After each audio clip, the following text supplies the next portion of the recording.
Puede interrumpir el señor diputado Tucci. Gracias, presidente. Volvemos a saludar a la delegación que nos visita. Yo quiero dejar una constancia, me anoté para eso. En realidad iba a hablar de las debilidades jurídicas que tiene el proyecto, pero seguramente lo haga más adelante. Escuché atentamente al ministro de Ambiente y seguramente lea, porque son consideraciones que dan cuenta de cosas que él verbalizó. En primer lugar, yo quiero resaltar lo que planteó la compañera Lucía Echeverri.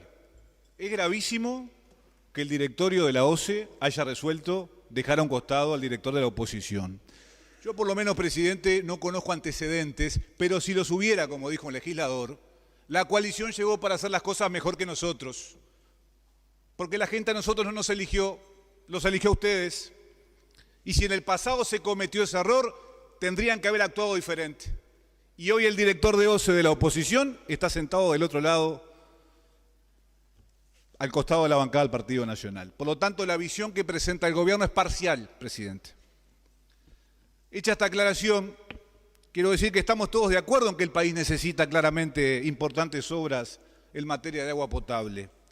Pero hoy ha quedado claro que en su estado actual el proyecto Neptuno no soluciona el abastecimiento de agua potable, tiene muchas incertidumbres, presidente, inconsistencias y dudas que certezas a pesar de su costo millonario y no puede licitarse en esas condiciones.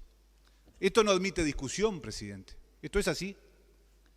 En segundo lugar, el ministro admitió textualmente que el proyecto Neptuno no soluciona la necesidad real de asegurar el abastecimiento de agua potable y que no es una solución definitiva.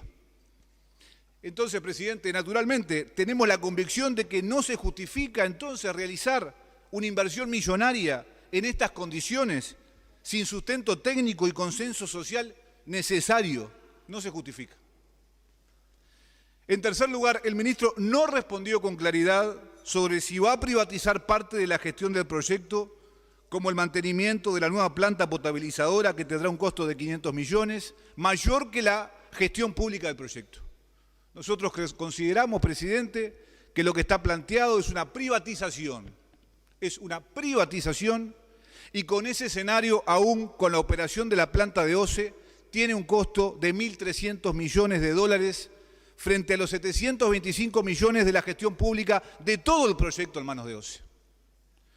Por lo tanto, presidente, los números que existen hoy son absolutamente contundentes y además fueron avalados por el gobierno que aprobó el estudio de factibilidad, donde se expone esta diferencia millonaria entre el financiamiento y la gestión total o parcial del privado frente a la gestión pública de la OCE. No es necesario entonces más estudios como el de valor por dinero usualmente utilizados en las PPP, que también lo utilizó el gobierno del Frente Amplio en esos casos, pero no aplica para este proyecto porque la propia ley de PPP en su artículo 3 concretamente descarta claramente la posibilidad de este tipo en proyectos en el servicio de agua potable porque se excluye, presidente, la operación de cometidos cuya prestación corresponde al Estado en forma exclusiva. Cuarto, el gobierno, presidente, el ministro, no contestó si dará solución al tema de la salinidad desde el inicio de la obra, sin lo cual la planta no podrá producir agua potable, particularmente, presidente, en verano, que es cuando se necesita. Y yo quiero aclarar, en otro orden, cuando aquí se sostuvo que el financiamiento es privado, es para no tener otra regasificadora, esto que se ha planteado no aplica, presidente, porque mientras la construcción de la regasificadora fue aprobada por todos los partidos políticos y no hubo oposición en directorio ni informes técnicos negativos. En este caso, tanto la oposición como los técnicos de OCE y diversos informes de la Universidad de la República alertan sobre no avanzar en estas condiciones con este proyecto. Algunas inconsistencias que queremos clarificar. El ministro intenta justificarse diciendo que todavía no existe un proyecto, pero por otro lado describe una serie de actividades y procesos concretos que datan de octubre del 2020 y menciona que OCE tiene un avance en el pliego del 95%. Entonces, ¿hay proyecto o no hay proyecto, señor presidente? Todo esto sin participación efectiva de la sociedad civil en clara violación del artículo 47 de la Constitución de la República y de la Política Nacional de Aguas. Le concedo una nueva interrupción el señor diputado Ruiz, a quien le restan 3 minutos de su tiempo. Ese es el tiempo de que dispone el señor diputado Tucci. Gracias al diputado Ruiz. Gracias, presidente. Segunda inconsistencia, presidente. Los datos del modelo no se verifican con los del muestreo, en base a lo prolongado del suceso de números de días de alta salinidad, y no considera las forzantes del cambio climático, como planteaba quien ha convocado a esta reunión. Diseñar una infraestructura de 300 millones de dólares con la información empírica que tenemos hoy es al menos temerario, señor presidente, y pone en duda la funcionalidad de la obra para satisfacer el déficit cuantitativo. Esto queda absolutamente demostrado porque sigue sin mencionarse cuál sería el volumen de reserva del polder, presidente, que es un tema sustantivo en esta discusión.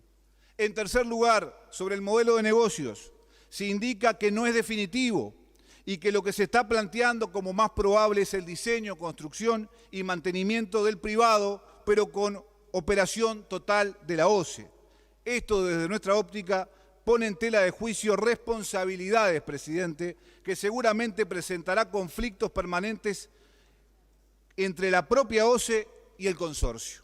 Los incentivos para el mantenimiento en cualquier instalación industrial están íntimamente ligados con los costos de la operación, presidente, en el entendido de que es más barato prevenir que curar. Por lo tanto, disociar la operación del mantenimiento es una práctica que puede ser absolutamente dificultosa. En cuarto lugar, las organizaciones sociales principales interesadas por el proyecto ya dieron su negativa a la participación en la mesa de trabajo, presidente, porque se intentó acotar su participación en la discusión de evaluación del impacto ambiental. Sin embargo, no se ha sido tenido en cuenta en todo este proceso que ha durado aproximadamente 2 años. La última inconsistencia que encontramos en la locución del ministro tiene que ver con que sigue sin quedar claro, en todo caso, por qué no se opta por iniciar con Casupá y en todo caso construir Neptuno en 2036. La capacidad de planta, bombeo y cañerías desde agua corriente si alcanza a satisfacer la demanda al menos hasta el año 2035. Y esto se sabe por el pico de consumo que tuvimos en este verano y por la proyección de demanda que se plantea en la factibilidad. Seguramente tengamos la posibilidad de ampliar estos conceptos, estas consideraciones, con el respeto que la delegación nos merece. Además de hacer énfasis en lo técnico, yo insisto en la necesidad de revisar estos procedimientos por parte del Ministerio de Ambiente y del ente autónomo, de tener la amabilidad de comparecer ante el Parlamento Nacional, ante esta Cámara de Representantes, con el equipo del directorio completo, presidente. Muchas gracias.